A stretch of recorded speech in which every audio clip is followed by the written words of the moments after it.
Avant de commencer, vous connaissez la rengaine, comme d'hab, rejoignez-nous sur Telegram et sur Twitter.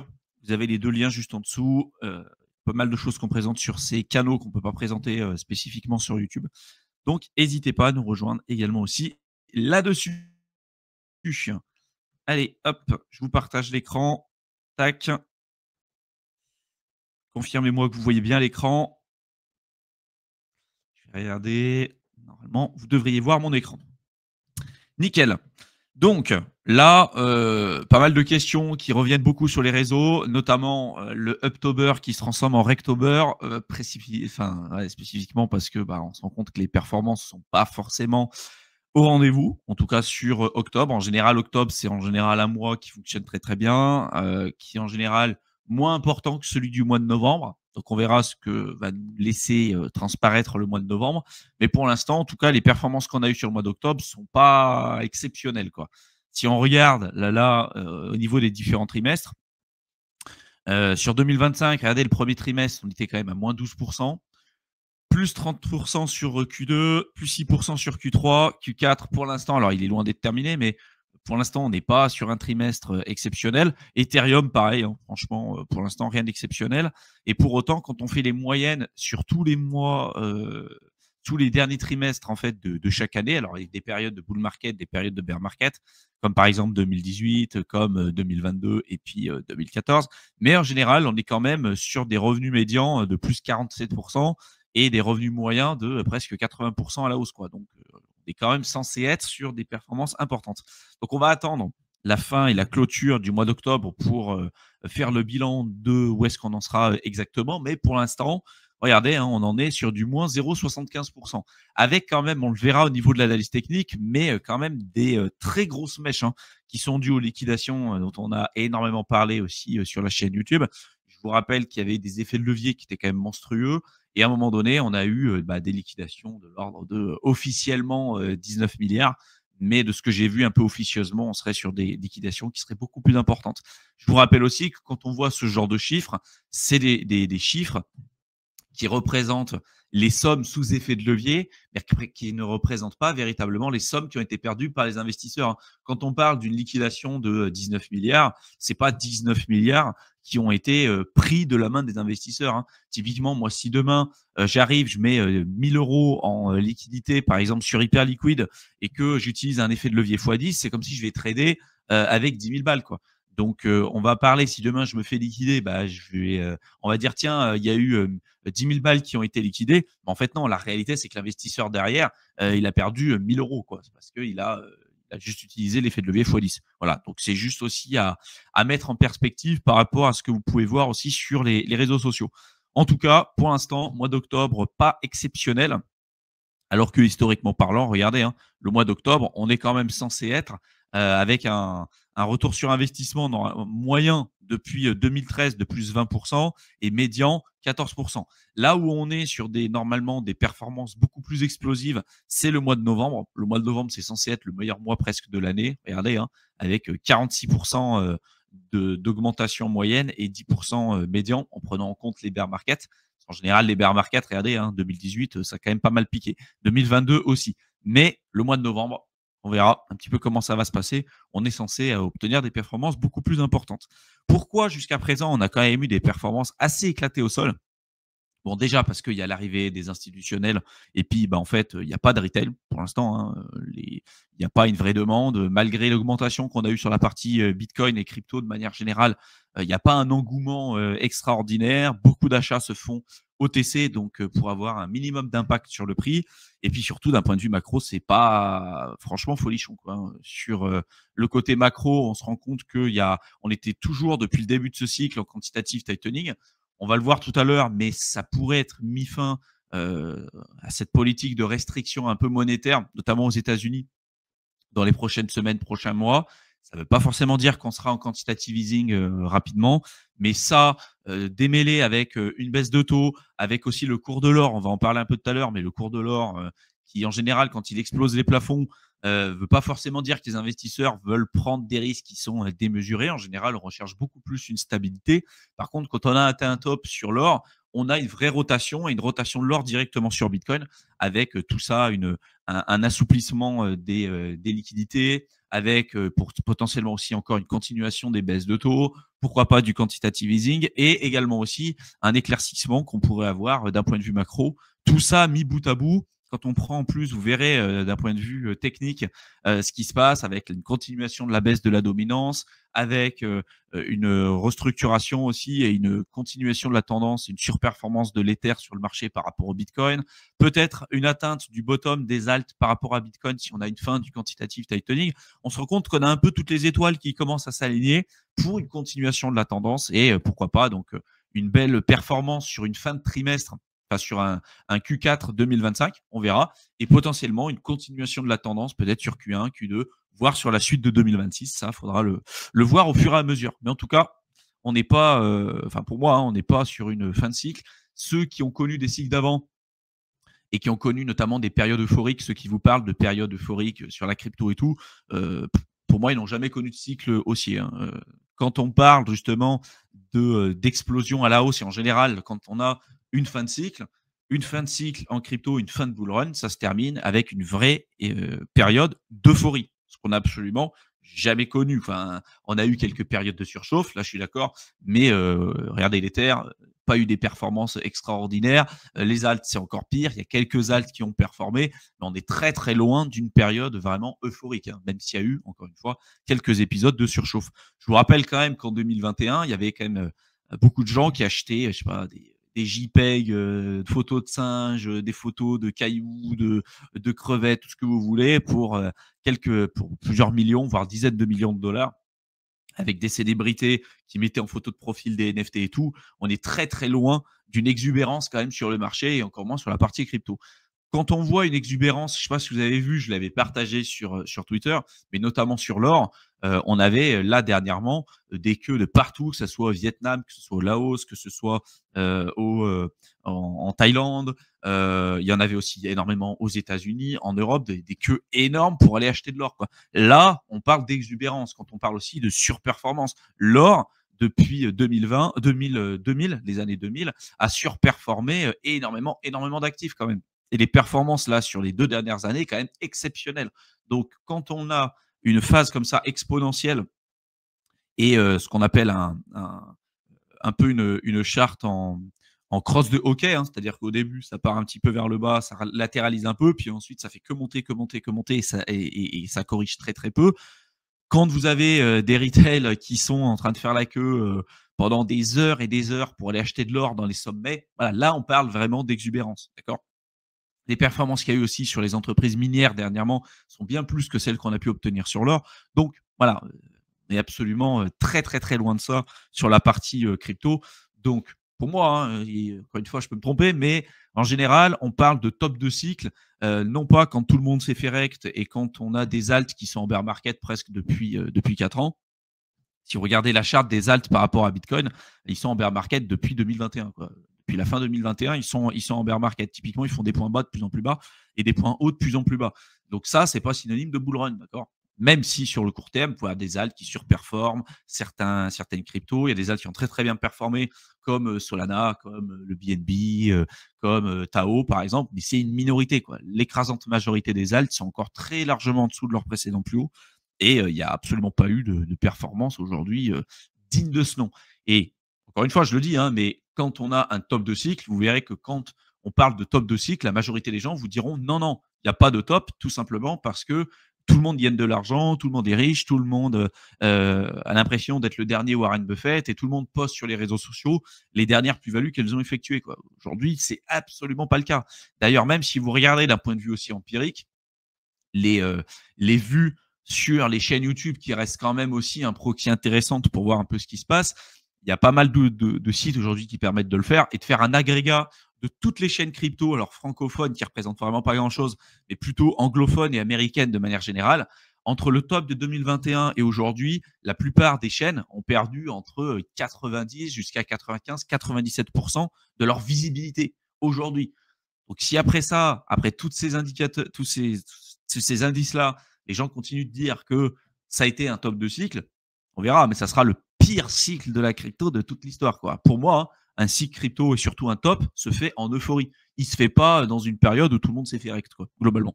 Voilà, c'est un peu mon avis sur le sujet. Mais vous allez voir que on va l'étayer évidemment avec un certain nombre d'autres indications. Malgré ça, malgré que tout le monde vous dit c'est la fin, le bear market, il n'y aura pas de cycle, il n'y aura pas d'all season, il n'y aura pas tout ça, on a quand même toujours les grosses entreprises qui continuent d'acheter. Donc c'est quand même assez étonnant de voir les gros, les baleines qui continuent encore et encore d'accumuler pendant que les retails disent qu'il ne se passera rien. En général, le consensus sur le marché a toujours tort. Et à mon avis, c'est pas le retail moyen qui a 3000 balles en crypto qui va avoir raison sur ce sujet-là. Et ça, on l'a vu depuis de nombreuses fois qu'on est sur des cycles avec Mickaël. À chaque fois, ça a été la même chose. Et tous ceux qui vous disaient, et même là, quand vous vous souvenez, on était sur YouTube et quand l'Ether était à 1300 balles, les mecs vous disaient, mais non, c'est la fin, ça sera pas intéressant, faut pas en acheter, c'est le bear market, c'est le bear market. On va regarder après, en quelques jours seulement, le marché il a explosé, l'Ether il est monté à 4900. C'est pour vous dire à quel point le sentiment de marché il peut changer très rapidement et à quel point le plus important en crypto, c'est la survie. La survie, il faut être là pendant des périodes de temps longues, accepter d'accumuler, de voir son portefeuille dans le rouge dans des périodes où tout le monde s'y désintéresse.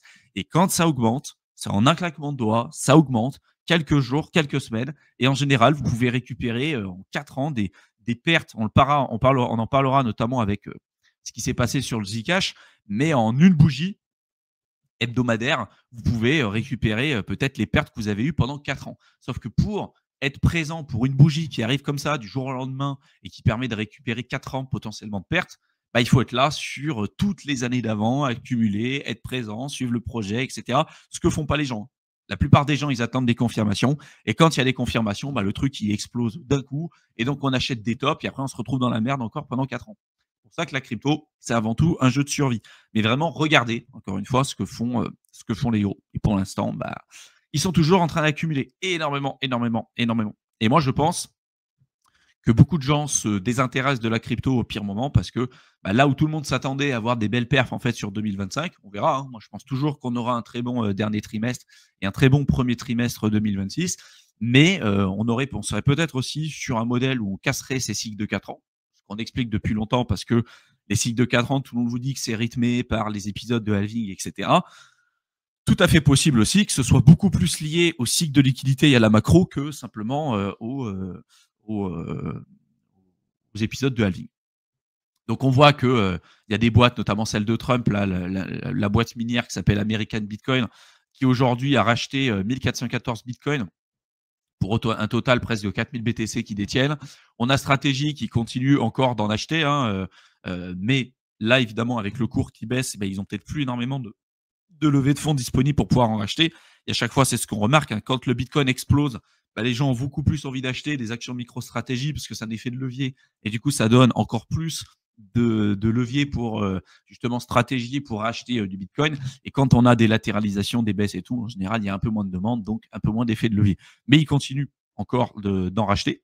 Et donc, malgré les faibles performances qu'on a globalement sur le marché crypto sur 2025, parce que ça n'a pas non plus été exceptionnel. Il y a quand même beaucoup, beaucoup de latéralisation et beaucoup, beaucoup de liquidation.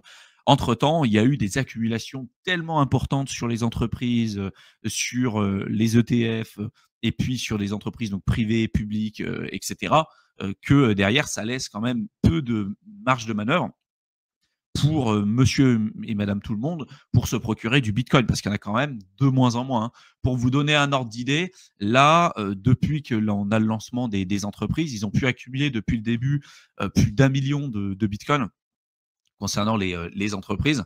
Et 1 million de Bitcoin, pour vous dire, entre 2028 et 2140, il restera que 800 000 Bitcoins disponibles.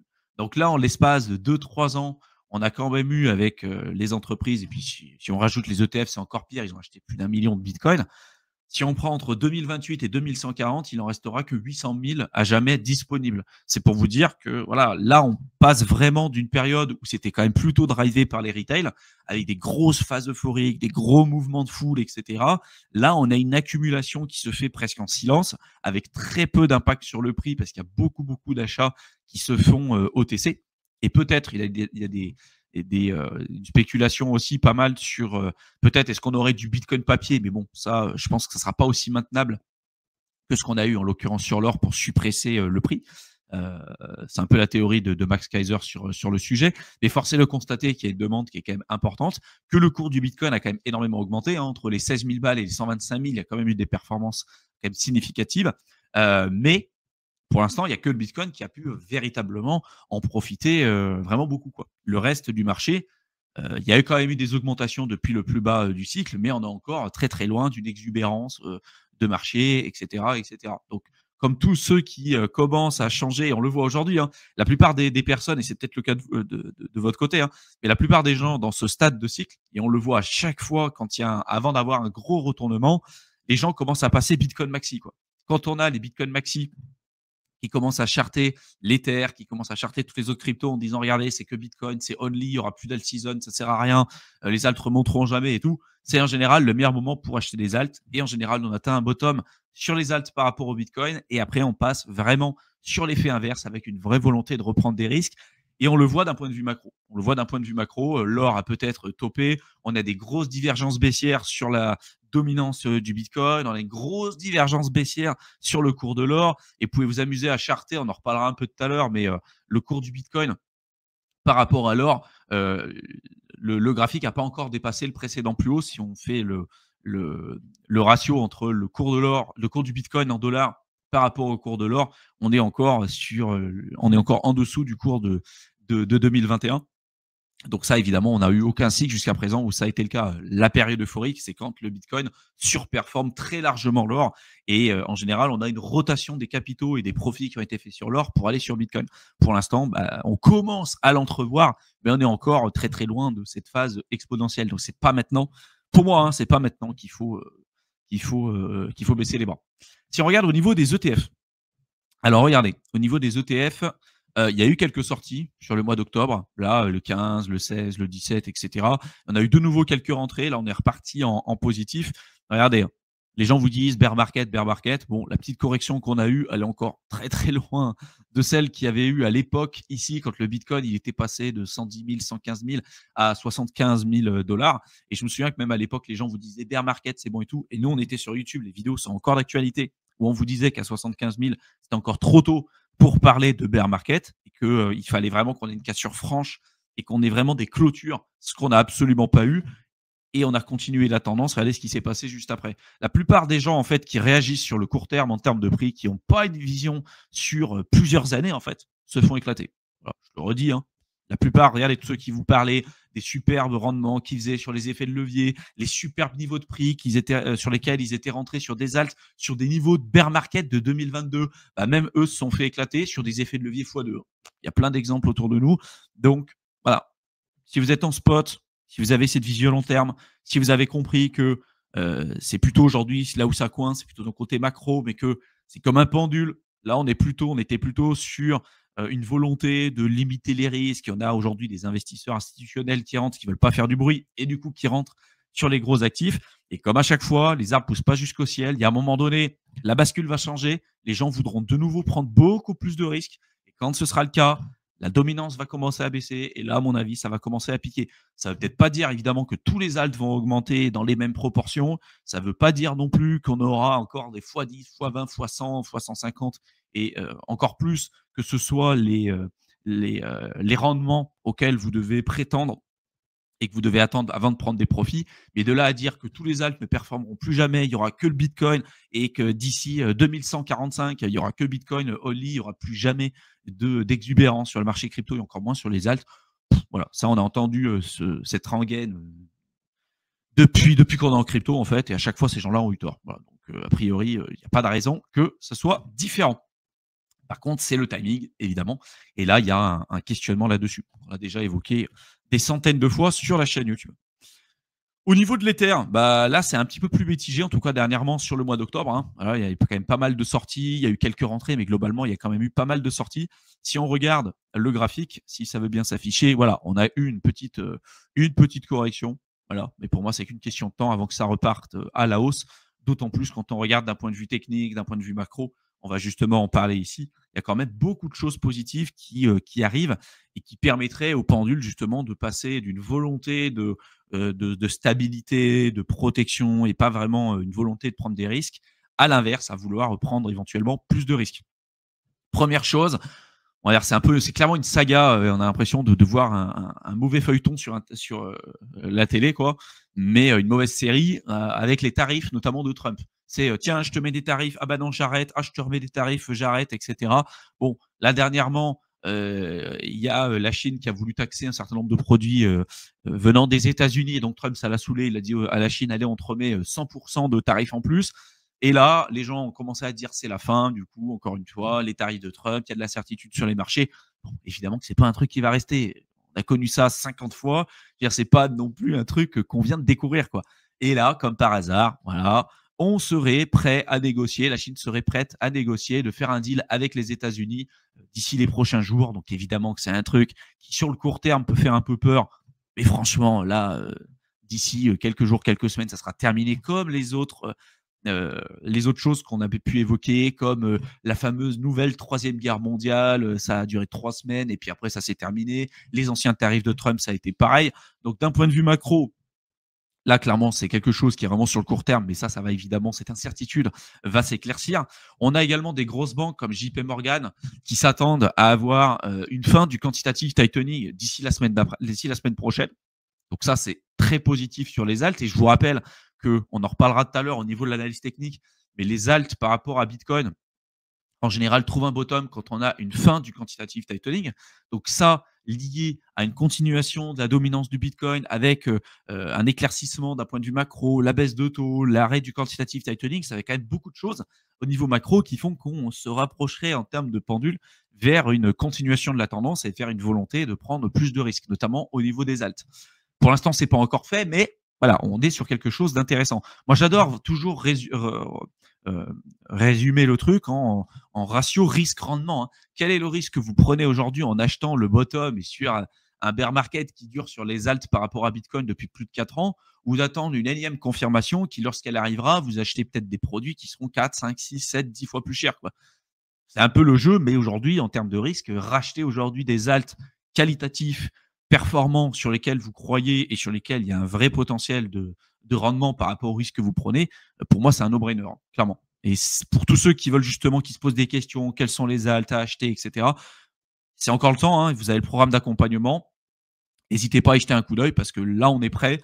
Il y a vraiment encore des projets qui sont super intéressants que vous pouvez accumuler sur des périodes comme aujourd'hui. C'est pas quand ça se retournera que ça sera le cas de rejoindre la partie accompagnement ou autre parce que ça sera trop tard. Et d'ailleurs, les portes seront fermées. Pour ceux que ça intéresse, vous avez le lien juste en dessous. Et si vous avez besoin d'échanger avec nous, en téléphone ou en visio, parce que vous savez pas trop ce qu'il y a derrière, est-ce que ça peut correspondre à vous, etc., n'hésitez pas à réserver un appel avec nous. Voilà. C'est encore ouvert aujourd'hui, mais on verra. Quand le marché aura trop évolué, ça sera plus le moment. Aujourd'hui, on laisse les portes ouvertes parce que les opportunités sont encore super intéressantes pour les nouveaux arrivants. Quand ce sera plus le cas, je l'ai déjà dit, mais on fermera tout simplement les portes. Au niveau des taux, on voit que là, le consensus, c'est évidemment, on le verra ce soir, mais le consensus, c'est une baisse de taux de 25 points de base. Donc on verra.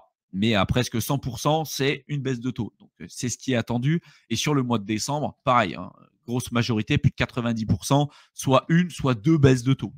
Donc là, pareil, pour moi, sur la fin d'année, c'est l'accélération un petit peu de ce à quoi on attendait. Si on regarde au niveau macro et au niveau technique, là, si on dézoome un petit peu, donc vous aviez eu la droite de tendance, la dominance du Bitcoin, qui a été rejetée comme par hasard au niveau de cette droite de tendance qui date quand même depuis 2017, d'accord. Donc ça a été rejeté ici, ça a été rejeté là, et comme par hasard juste ici. On a une extrême grosse divergence baissière. Si vous vous amusez à regarder un peu le RSI en mensuel sur ce graphique-là, vous verrez qu'on a une grosse divergence baissière qui était là présente depuis plusieurs années en fait sur la dominance du Bitcoin, qui montre qu'on était en train de s'affaiblir, hein, et que donc là, on a eu une cassure à la baisse, les explosions de liquidités, les 19 milliards qui ont créé cette mèche qu'on voit juste ici, qui a été rejetée. Là, on reprend quand même un petit peu des couleurs sur la dominance et il est possible qu'on vienne retoucher les 60%, voire un petit peu plus haut. Mais là, plus on avance, plus pour moi, le scénario de dire qu'on va aller taper les 73, voire retoucher cette droite-là, ça me paraît de plus en plus tendancieux. Pour moi, on peut très bien venir toucher les 60, voire monter un petit peu plus haut, mais cette mèche, elle est quand même précurseur d'une, et surtout quand vous prenez la grosse divergence baissière qu'on a, une continuation de la tendance à la baisse. Et en général, quand on a une continuation de cette tendance, c'est une surperformance des alts par rapport au Bitcoin.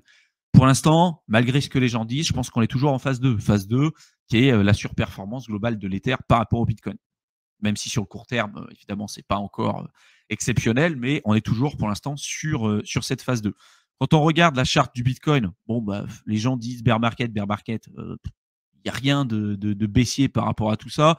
Au niveau de l'Ether, regardez, hein, on a regardé un petit peu comment ça évolue par la suite, mais on a eu une super performance là entre les 1300 balles. On a eu en quelques jours une montée jusqu'à 4900. C'est pour vous dire à quel point ça peut changer très rapidement le sentiment de marché. Là, on est venu flipper en zone de support. Enfin, cette zone, c'est quand même une zone de résistance qui était là depuis 2021. On l'a flippé en zone de support.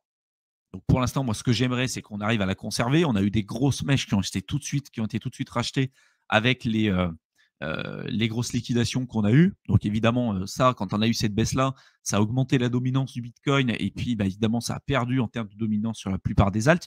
Mais pour l'instant, bah, on est quand même sur une période charnière où on a transformé presque la seule zone de résistance, la plus grosse zone de résistance en zone de support. Donc on va voir si on est capable de la maintenir. Et après, la dernière zone de support, la dernière zone de résistance, pardon, c'est l'ATH. Une fois que ça c'est dépassé, ça va aller vraiment très très vite. C'est en lien évidemment avec la dominance de l'Ether en pourcentage. Quand on a eu les performances là entre les 1300 balles et l'augmentation là à 4900, bah, c'est au final ce qu'on a eu ici, quoi. On est passé de 7% de dominance à presque 14%, quoi.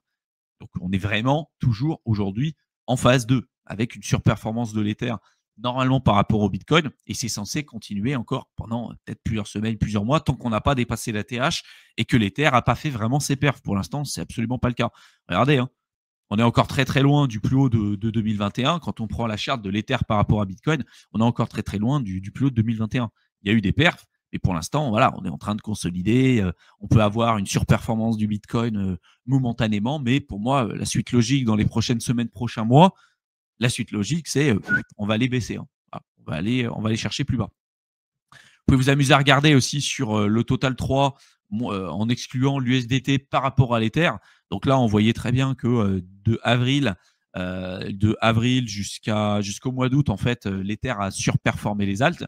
Là, depuis, on a certains alts qui ont surperformé l'Ether, malgré la grosse mèche là, qui montre qu'il y a beaucoup d'alts qui sont fait éclater avec les effets de levier. Mais globalement, là, sur le court terme, on a quelques alts qui surperforment l'Ether. Et ça, c'est que momentanément. Par contre, là où c'est super intéressant, c'est sur ce graphique. Là, regardez le niveau qu'on est venu toucher quand même sur les alts avec les liquidations. On est venu toucher presque les niveaux bas qu'on avait connus pile au moment où on avait eu un arrêt du quantitative tightening sur 2019. Et pile au moment où, justement, regardez, hein, le bottom des alts par rapport à Bitcoin, ça s'est fait au moment où on a eu un arrêt du quantitative tightening. Là, on est toujours en quantitative tightening, donc des points bas de plus en plus hauts, des points bas de plus en plus bas, des points hauts de plus en plus bas. Tendance baissière, vous pouvez vous amuser à tracer un canal baissier. Là, pour l'instant, on est toujours en tendance baissière. Il n'y a rien qui nous fait dire que ça serait la fin.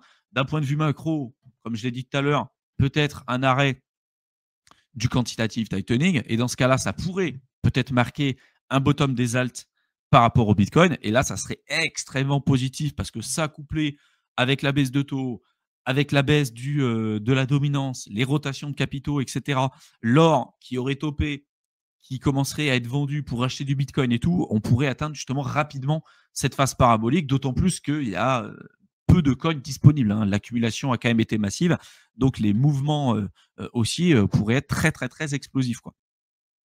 Et après, si vous amusez à regarder aussi ces graphiques-là, c'est pareil. Hein. Si vous prenez le Total 3 en excluant l'USDT, l'USDC par rapport à Bitcoin, bon bah regardez, on est venu toucher cette zone de support que je vous ai tracée depuis des années. Hein. Cette droite-là, je l'ai tracée depuis des années. Donc, on est venu la toucher avec cette mèche qui a été tout de suite rachetée.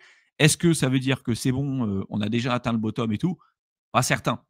On verra un petit peu comment ça peut se passer. On peut très bien avoir de nouveau une grosse baisse pour ensuite repartir très rapidement à la hausse. Hein. Regardez ce qui s'est passé. Août 2020, on était ici. En décembre 2020, on est venu toucher là. Et à partir de ce moment-là, baisse de la dominance du Bitcoin et explosion à la hausse. Ça, c'est un bull run. D'accord? Quand les gens vous parlent de bull run, ça, c'est un bull run. Ça, c'est de la merde. Ça, c'est un bear market, en fait, sur les alts, hein, globalement.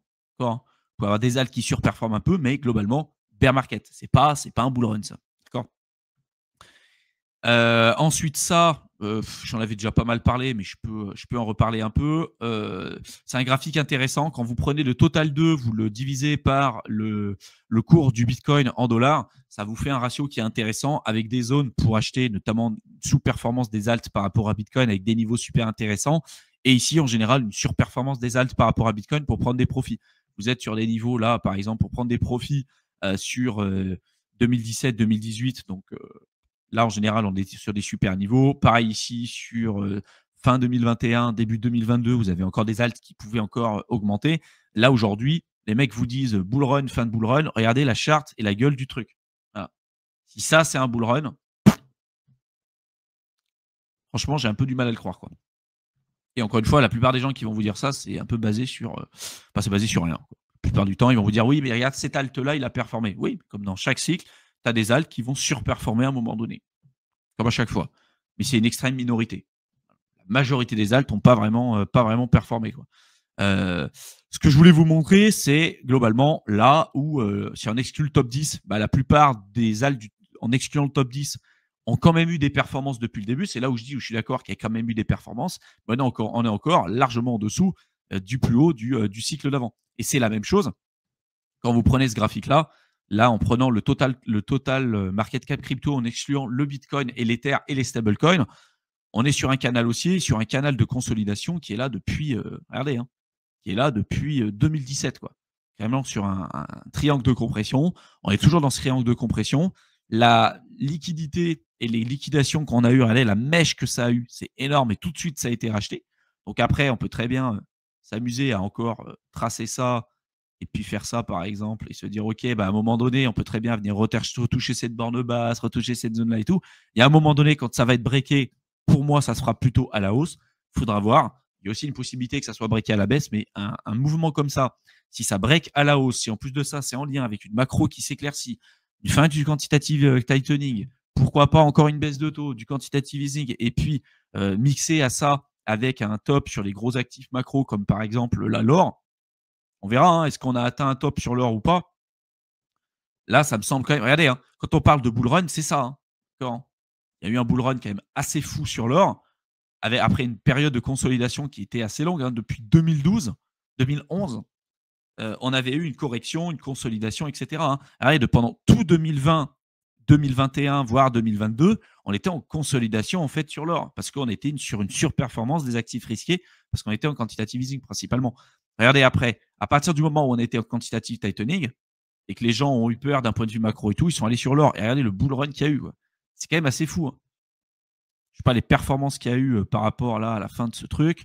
Si je regarde, on peut s'amuser même à prendre depuis cette mèche-là. Hein. 176%, quoi. Il y a eu 176% de performance depuis 2022 sur l'or, quoi. C'est énorme. Hein. Pour un actif macro comme ça, c'est vraiment énorme.